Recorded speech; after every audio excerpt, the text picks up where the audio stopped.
Dans le programme, on a vraiment voulu faire un point très particulier sur l'observance au traitement, qui était vraiment un des points majeurs de la prise en charge des maladies chroniques, et vous donner des notions sur l'inobservance au traitement et ce qu'on doit faire, parce que c'est quand même un échec de notre prise en charge. Donc, on va essayer de vous montrer, on va faire un duo avec Benjamin Kabli qui va vous parler des méthodes. Moi, je vais vous montrer l'importance du problème et les conséquences de ce problème.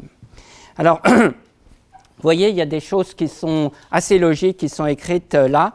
Déjà, Hippocrate disait que c'est la faute du malade parce qu'il nous ment sur les choses qu'on leur prescrit. Et puis, il y a Everett Kopp, qui est le US Surgeon General, qui est déjà depuis 1985, et je trouve que c'est un aphorisme simple. Quand on ne prend pas ces médicaments, il ne se passe rien. Donc, si vous ne comprenez pas ce qui se passe chez un malade, la première question qu'il faut se poser, c'est prend-il ou ne prend-il pas ces médicaments ? Alors, vous allez voir que la réponse, elle n'est pas si simple à obtenir. C'est complexe, parce que pour des raisons multiples, c'est très, très difficile. Alors, on est aussi face à cela. Donc, c'est ce dont je vous ai parlé, c'est-à-dire la polymédication et surtout des ennemis qu'on ne connaissait pas avant, c'est-à-dire Internet et les réseaux sociaux. Donc, vous voyez, j'ai pris ces deux photos là, qui sont là d'Internet. Et qu'est-ce qui a marqué sur les dangers de la polypharmacie ? Vous voyez, d'un côté, là, c'est marqué, vous pouvez avoir des vertiges, vous pouvez tomber, la démence, si vous avez ça, voire mourir. Donc, et de l'autre côté, vous voyez, il est écrit que la polypharmacie, vous avez des troubles cognitifs et vous pouvez aboutir à des complications majeures. C'est vrai, c'est un journal de gériatrie, mais vous voyez, c'est le message qui en est donné là. Et donc, ce message-là ne va pas nous aider, en particulier chez nos malades qui sont polymédicamentés. Donc, premier message. Deuxième message, les réseaux sociaux et la presse. Donc, je vous montre ici une étude qui a été publiée dans le European Heart Journal à la suite donc, de toute la controverse sur les statines. Je suppose que vous en avez tous entendu parler en France. Nous avons eu des émissions de télévision à charge contre les statines. Et donc, eux, ils ont regardé, donc je ne sais plus dans quel pays du Nord c'était, ils ont regardé les conséquences à long terme sur la prise des médicaments. Et vous voyez, lorsque le message est négatif ici sur les statines, la probabilité d'arrêter ces statines, elle ne fait qu'augmenter. Alors, pas de chance, c'est-à-dire qu'on arrête cette statine et on arrête aussi son traitement antihypertenseur. Donc, c'est lié, on arrête tout, c'est-à-dire on perd confiance à l'ensemble du système, à force qu'on dise, non, mais c'est dangereux, c'est dangereux, c'est dangereux. De façon assez intéressante, vous voyez que ça n'a pas d'impact sur les injections d'insuline qui probablement sont plus, comme on a décidé qu'on s'injectait de l'insuline, on est probablement plus observant à cette injection qu'à la prise orale de médicaments. Les éléments aussi qui sont importants, c'est nos langages et ce qu'on est, nous. On est des médecins. On est des médecins et on a été entraînés sur le fait qu'on soit des guérisseurs. Quel est le premier traitement qui a existé ? Les antibiotiques qui guérissaient. Et là, on est face à notre échec. On ne peut pas guérir nos patients. Et on ne passe pas ce message qui est suffisant. Il n'est pas possible de les guérir. Ils ont des maladies chroniques, on va essayer de la contrôler avec les traitements. Vous voyez bien que même après discussion avec des sociologues et des patients, c'est très important. Et les patients vous expliquent aussi cette nécessité d'avoir un contrat avec eux pour qu'ils puissent comprendre et prendre le temps nécessaire pour la prise des médicaments antihypertenseurs ou les médicaments pour n'importe quelle maladie chronique.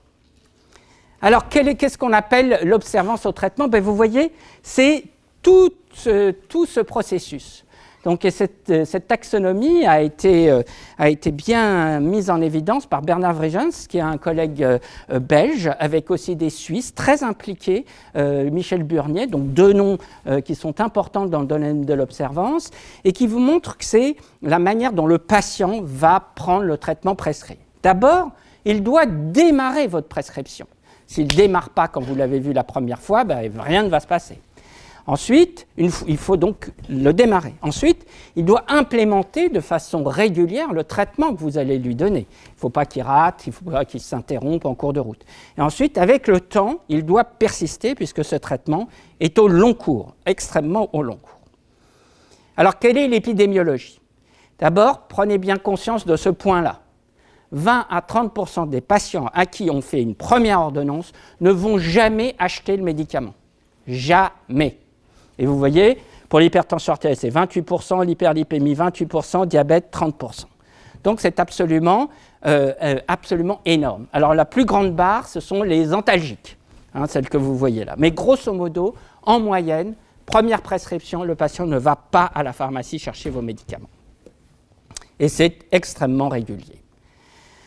Deuxième chose, c'est ce qu'on appelle l'implémentation et qu'est-ce que fait le patient avec son traitement. Alors ça, c'est les suivis qui sont faits au cours d'essais thérapeutiques, donc c'est le système le plus optimal que le soin quotidien, dans lequel on donne des dispositifs médicaux à l'intérieur desquels on va mettre des gélules, et ces dispositifs, il y a une puce qui enregistre l'ouverture et la fermeture de la bouteille.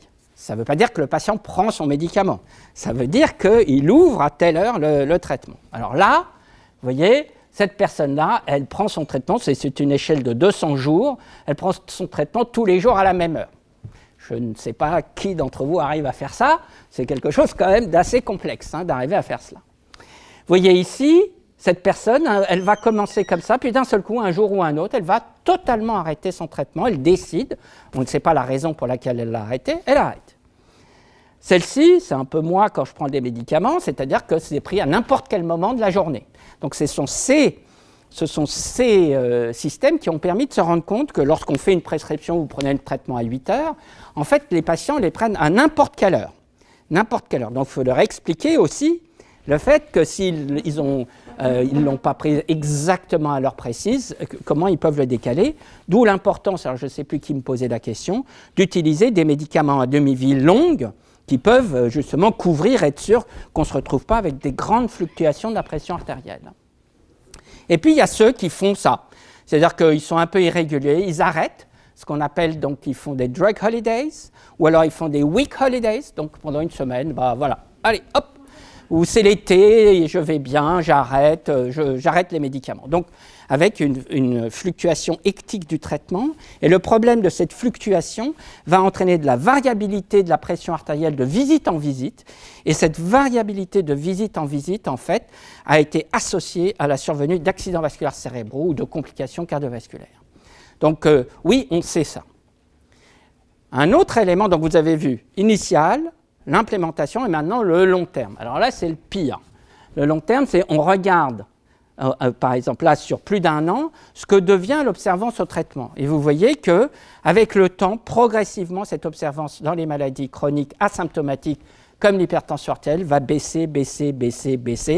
Et en gros, on a moins de 50% des patients qui, après un an, prennent leur traitement antihypertenseur.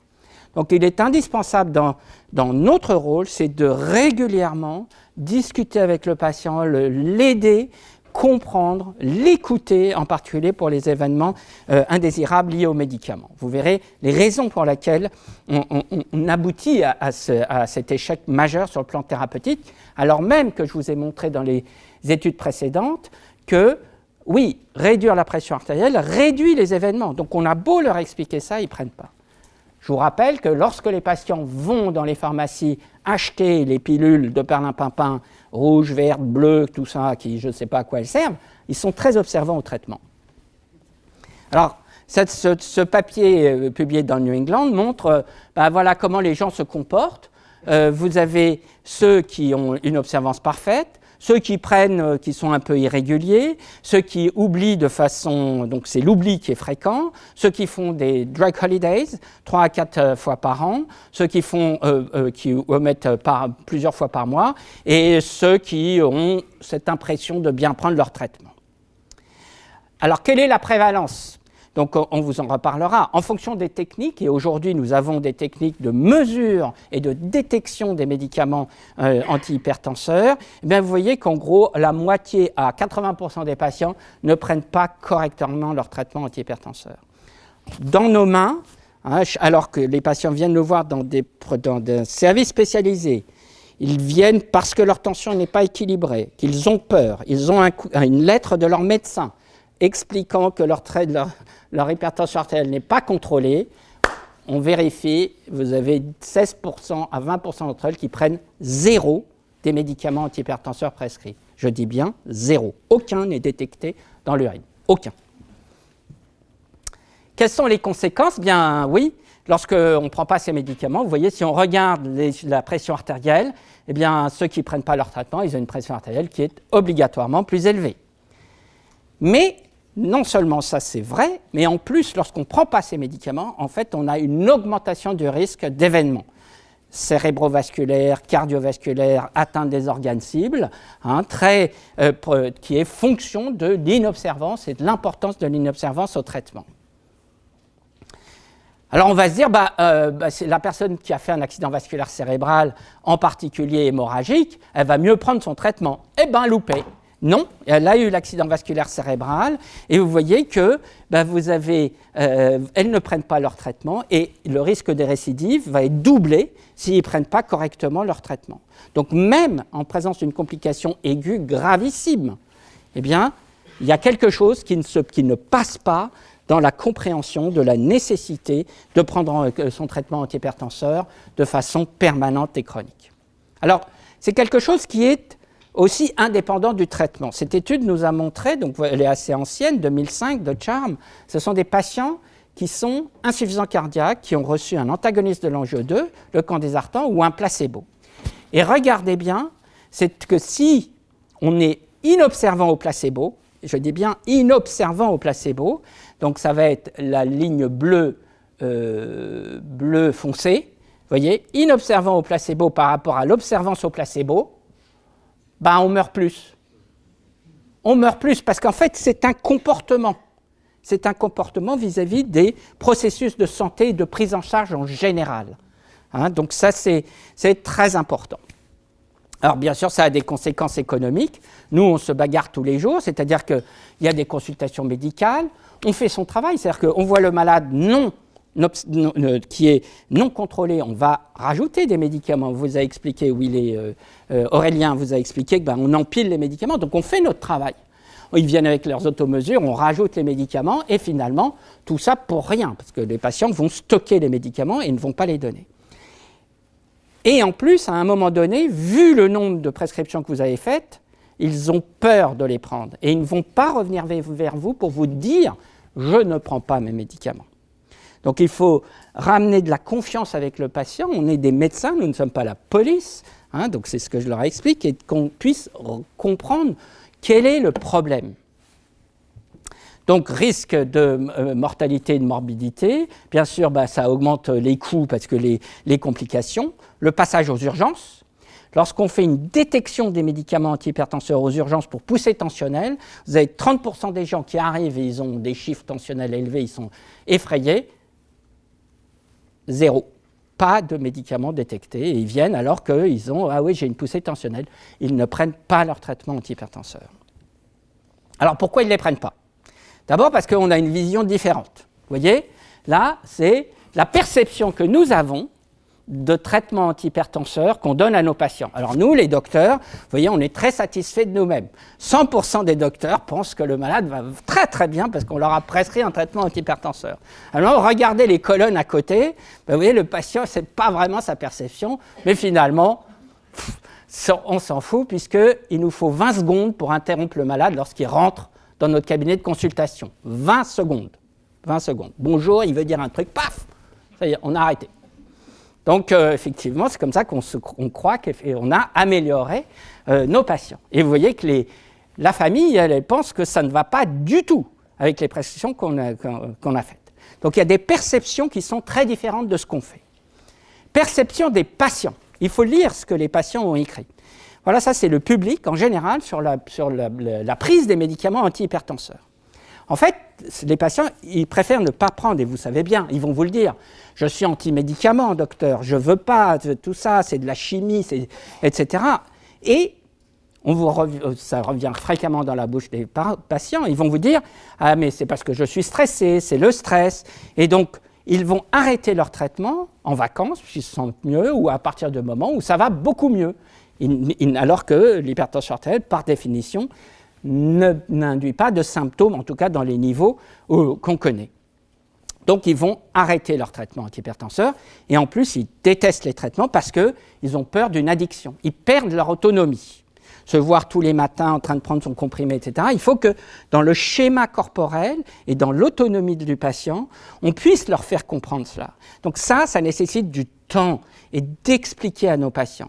Étiqueter quelqu'un d'hypertendu et lui dire « voilà l'ordonnance, vous passez pour le restant de vos jours », vous imaginez bien que ça ne peut pas fonctionner. Ça n'est pas possible. Il faut les accompagner dans cette démarche et il faut les écouter.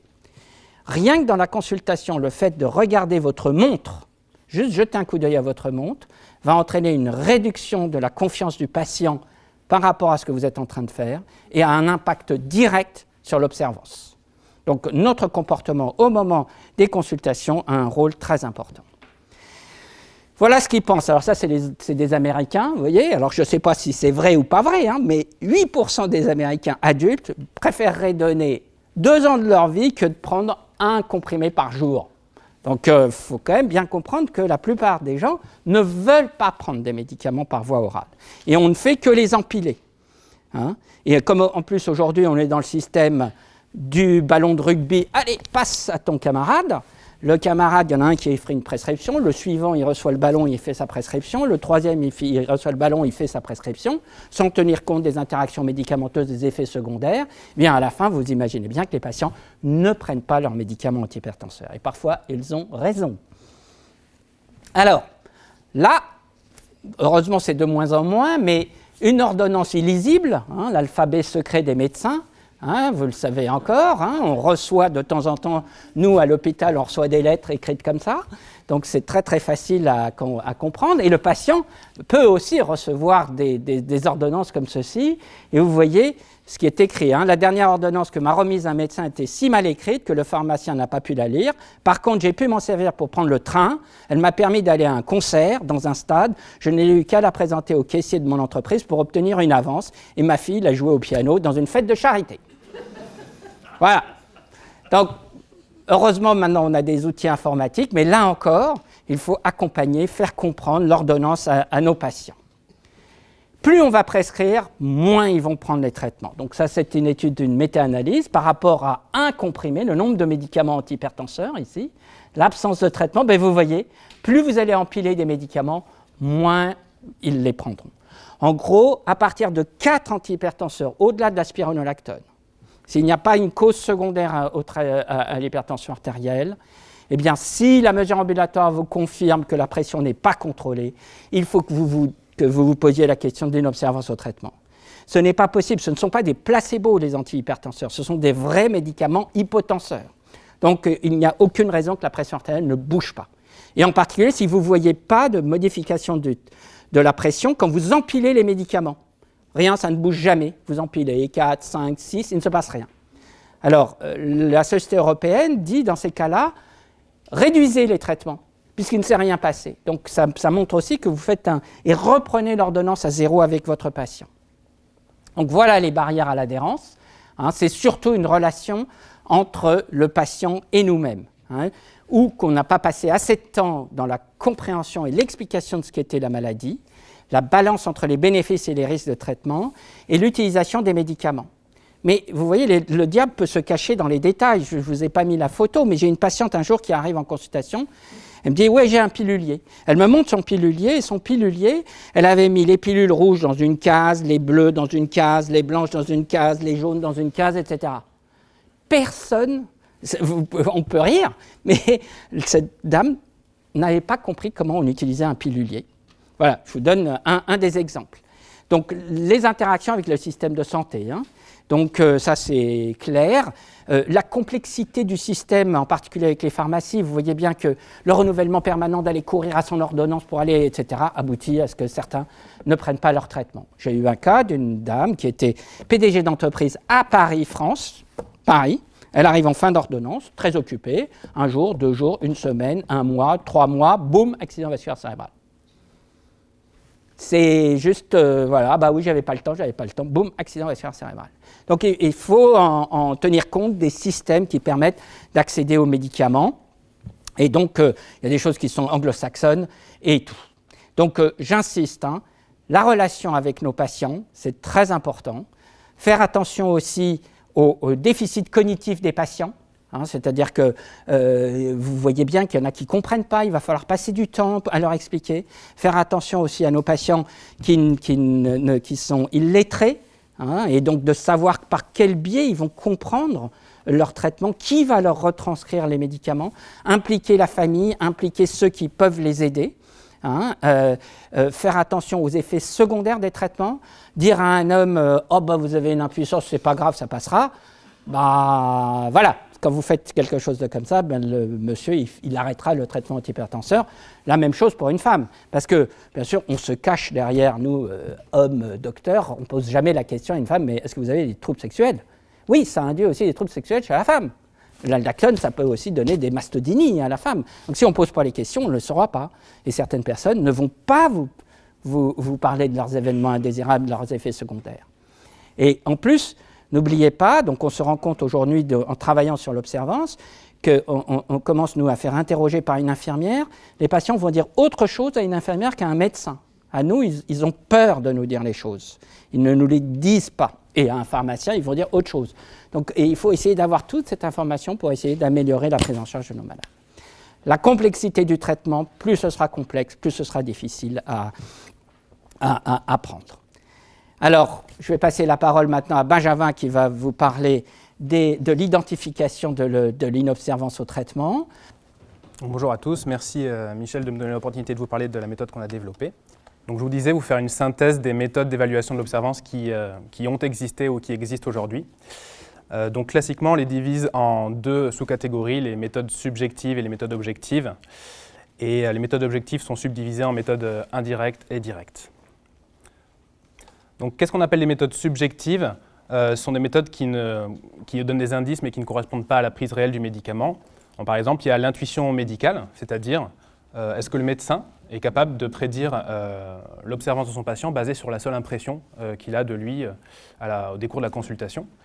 Donc, vous avez ici les résultats d'une étude de 2008 de l'équipe du professeur Zeller qui montre que si on prend un pilulier comme gold standard, eh bien, le médecin n'est pas un bon prédicteur de l'observance de son patient. Donc, je suis désolé pour l'auditoire majoritaire d'aujourd'hui, mais il a tendance à surestimer l'observance de son patient. Ce qui est intéressant dans cette publication, c'est que le patient lui-même n'est pas un bon indicateur de son observance puisqu'il surestime sa propre observance. Des formulaires d'auto-évaluation ont été également utilisés, ainsi que des questionnaires standardisés, jusqu'à ce qu'on démontre qu'ils aient une sensibilité médiocre pour détecter l'observance. Vous avez ici la courbe ROC du questionnaire MMI-8, que l'on compare à la fréquence cardiaque et à l'insuffisance rénale chronique, qui sont des bien meilleurs diagnostiqueurs de l'inobservance thérapeutique. Alors les méthodes objectives, premièrement indirectes, c'est-à-dire tout ce qui n'est pas équivalent à la prise réelle d'un médicament. Premièrement, vous avez des données de dispensation pharmaceutique, donc bien sûr ça nécessite une dispensation nominative, donc plus adaptée à l'hospitalier. Et puis vous avez des piluliers électroniques, vous avez ici le MEMS qui est le plus populaire, notamment dans les essais cliniques, qui donne des schémas comme Michel vous l'a montré précédemment, chaque point bleu étant une ouverture du pilulier et chaque trait gris étant une inobservance médicamenteuse. Donc ce papier de l'équipe de Bernard Vrigens montre que ça donne des informations quand même intéressantes sur la dynamique de l'inobservance, quelque chose qui est fluctuant dans le temps, et ce n'est pas quelque chose qui est continu. Certaines mesures cliniques sont intéressantes, ont été testées pour l'inobservance au bêta-bloquant, notamment la fréquence cardiaque évidemment. Et l'automesure tensionnelle, surtout lorsqu'elle est trop différente de la mesure clinique, est un bon indicateur de l'inobservance au traitement. Voilà. Des biomarqueurs peuvent être utilisés, le plus connu d'entre eux étant l'acétyl-SDKP, qui est un peptide de dégradation qui marque l'observance aux IEC. Sa concentration urinaire notamment est très intéressante pour être un bon marqueur de l'adhérence aux IEC. Alors j'en arrive aux méthodes objectives et directes, qui sont quasi toutes représentées par la détection des médicaments par une méthode analytique. En quoi ça consiste? C'est excessivement simple. Au décours de la consultation, vous prenez un échantillon sanguin ou urinaire chez votre patient. Vous déterminez de façon analytique la présence ou l'absence de médicaments. Je vous donne ici l'exemple d'un pic d'irbesartan. Et au laboratoire, nous analysons, nous rendons un résultat de détection, donc oui ou non, et on compare ensuite avec la prescription du médecin pour essayer d'avoir un diagnostic sur l'observance au moment de la consultation. Alors sans rentrer trop dans le détail, mais pour vous expliquer ce que c'est que la LCMS, donc la majorité des équipes aujourd'hui utilisent cet outil, c'est l'association d'une chromatographie liquide avec un spectromètre de masse. La chromatographie liquide permet de séparer les molécules selon leur polarité. Vous voyez ici sortir une par une. Et la spectrométrie de masse, c'est la méthode de détection. Donc, les techniques sont différentes, mais dans notre cas, les molécules sont ionisées et sont ensuite fragmentées. Donc, le gros avantage de cette méthode, c'est qu'aujourd'hui, elles sont financièrement accessibles au CHU et elles ouvrent un range de molécules qui est très important, donc très intéressant à appliquer en routine à l'hôpital. Alors, le deuxième gros avantage de la spectro de masse, c'est que ça donne un côté multiparamétrique. Donc, dans notre méthode, une urine, c'est 6 minutes de run, ce qu'on appelle un run, et c'est 24 principes actifs détectés en même temps. Donc, je vous ai mis ici dans notre méthode à l'HEGP les médicaments qui font partie de notre panel de screening, donc bêta-bloquants, alpha-bloquants, ARA2, diurétiques, inhibiteurs calciques et antihypertenseurs centraux. Nous avons également pris le parti de rajouter l'acétylèse DKP pour s'ouvrir le panel aux IEC. Donc une fois que nous avions mis au point cette méthode au laboratoire, nous avons testé sa faisabilité dans 2 études. Premièrement, dans l'essai clinique DNRHTN, que vous connaissez sûrement, qui est un essai qui s'intéressait à la dénervation rénale chez une cohorte de patients HTA résistante à l'inclusion. Et donc, quel que soit le bras, le carré du bas représente l'observance parfaite. On l'a retrouvé uniquement à 50%, donc 47% de moyenne, mais ce qui est intéressant, c'est que cette inobservance était indépendante du bras de traitement, dénervation rénale ou groupe contrôle. Suite à ça, nous avons testé la mesure urinaire dans la cohorte de patients qui s'appelle la cohorte Sargent, une cohorte de patients avec une HTA contrôlée cette fois-ci, bien suivie à l'hôpital régulièrement. Et là, on trouve des chiffres d'observance urinaire d'environ 91%, donc nous étions assez rassurés sur la sensibilité de notre méthode. Alors, suite à ces 2 études de faisabilité initiale, nous avons souhaité mettre à disposition l'outil au sein du service, des services de l'HEGP, donc premièrement au service d'HTA. Et donc les résultats que vous voyez ici sont issus de 10 mois d'utilisation de cet outil. Donc 119 patients ont été screenés. Nous n'avons pas discriminé première visite ou consultation de suivi. En revanche, nous avons limité l'analyse statistique à un échantillon par patient. À savoir également, c'est qu'ici, la prescription n'est pas systématique. Le médecin prescrit uniquement s'il a un doute vis-à-vis de l'inobservance de son patient ou pour un protocole de soins d'HTA résistante. Voilà des éléments de démographie de la population, donc beaucoup de facteurs de risque cardiovasculaires, dyslipidémie, obésité, diabète, etc. Et des caractéristiques cliniques, donc une légère majorité d'hommes, 55 ans d'âge moyen, un nombre d'antihypertenseurs, donc ce sont des lignes de prescription, moyen de 3,8. Et puis voilà les caractéristiques cardiovasculaires, donc une fréquence cardiaque moyenne de 71 BPM, une systolique moyenne de 168 et une diastolique moyenne de 95, donc mauvais contrôle tensionnel. Voilà les résultats en termes de détection urinaire. Le carré vert, la partie verte du camembert représente les patients chez qui on détecte l'entièreté de l'ordonnance dans ces urines. Ça élève à 48%, donc dans 52% des patients. On ne retrouve pas tout ou partie de l'ordonnance. Comme Michel vous le rappelait tout à l'heure, on a trouvé donc 20 patients chez qui on ne retrouve strictement rien dans les urines. Donc ça représente 16,8% des patients. Si on considère que la partie verte, ce sont des patients strictement observants et orange et rouge, ce sont des inobservants, on est capable de faire des études d'association. Et donc, les populations qu'on a catégorisées comme observantes ont une fréquence cardiaque plus basse, significativement, ont une systolique à 160 versus 174, une diastolique significativement plus basse, et également, malgré un nombre de traitements moins important. Alors, vous avez ici un papier qui passe en revue toutes les équipes internationales qui s'intéressent à cette méthode de détection urinaire. Les chiffres que vous voyez en haut des barres, ce sont les chiffres d'inobservance. Et donc, du coup, ce qui est intéressant de noter, c'est que les résultats sont globalement reproductibles et très importants quand on s'intéresse à l'observance urinaire chez les cohortes de patients d'HTA résistantes. Alors, pourquoi on utilise la matrice urinaire et pas la matrice sanguine? C'est le choix qui a été fait parmi la grande majorité des équipes de recherche, des laboratoires qui s'intéressent à cette technique. Tout simplement parce qu'on mesure l'observance, donc on souhaite rester dans un champ de prélèvement qui est non invasif. Donc ça, c'est important d'un point de vue éthique, d'un point de vue pratique, en routine. Et ça a néanmoins un inconvénient, c'est qui fait que ce ne sont pas des urines de 24 heures, donc on ne peut pas les quantifier. L'information qui en découle sera forcément qualitative. Le résultat qu'on rend, c'est détectable, médicament détectable, oui ou non. Pourquoi on a du mal à les interpréter, ces concentrations urinaires? C'est parce qu'une concentration urinaire, ce n'est pas une concentration plasmatique, elle est beaucoup plus variable. Elle dépend de facteurs de variabilité que je vous ai essayé de vous lister ici. La liste n'est pas exhaustive, mais des facteurs notamment analytiques, toutes les molécules ne répondent pas de la même façon en masse, des facteurs cliniques, le délai à la prise impacte la concentration urinaire, la fonction rénale, la posologie, et puis des facteurs pharmacocinétiques. Tous les médicaments ne sont pas excrétés dans les urines de la même façon, même si dans l'HTA ils sont quasiment tous excrétés de façon significative dans les urines. Et puis les demi-vies d'élimination, on a parlé de l'amlodipine, 50 heures de demi-vie, donc même si le patient rate son traitement, je vais très certainement le retrouver dans les urines. Vous avez ici, pour rappel, la cinétique plasmatique de décroissance en rouge d'un médicament et en miroir, comment les concentrations évoluent dans l'urine. Bon, bien vous saisissiez qu'on ne parle pas du tout de la même chose. Alors sur ce point particulier, un des objectifs de mes travaux de thèse, ce sera de développer des seuils d'observance, c'est-à-dire un seuil, un range de concentration pour lequel nous serions certains de diagnostiquer la bonne observance du patient. Deux outils pour cela. Premièrement, une base de données. Donc, nous avons actuellement entre 700 et 800 concentrations urinaires à interpréter.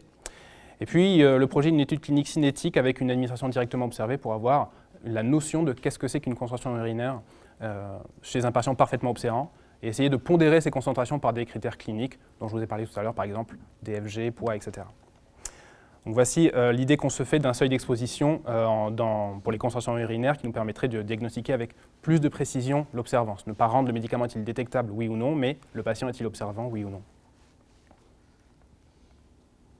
Alors pour conclure, pour cette méthode de détection urinaire des médicaments cardiovasculaires, les avantages que je vous ai cités, c'est une méthode simple, pratique, rapide et sensible et accessible aujourd'hui à l'hôpital. Résultat reproductible et un intérêt majeur qui a été rappelé par les sociétés savantes, notamment dans la détection des cas d'HTA pseudo-résistantes. L'intérêt également, c'est d'éviter tout ce qui est escalade thérapeutique, investigation inutile, etc. L'impact médico-économique a été évalué comme positif. À titre de rappel, le surcoût directement lié à l'inobservance en France pour toutes les pathologies chroniques, c'est environ 9 milliards d'euros par an. Des limites, je vous ai parlé de surestimation de l'observance, notamment pour les molécules à demi-vie longue, l'amlodipine typiquement. Et puis un phénomène qu'on soupçonne qui est le white coat adhérence ou l'effet brosse à dents en français, qui traduit le fait qu'avant de venir en consultation, le patient se brosse les dents et prend son traitement. Certains médicaments ne sont pas éliminés dans l'urine, il y en a très peu heureusement, mais l'ercanidipine c'est le cas pour ce médicament.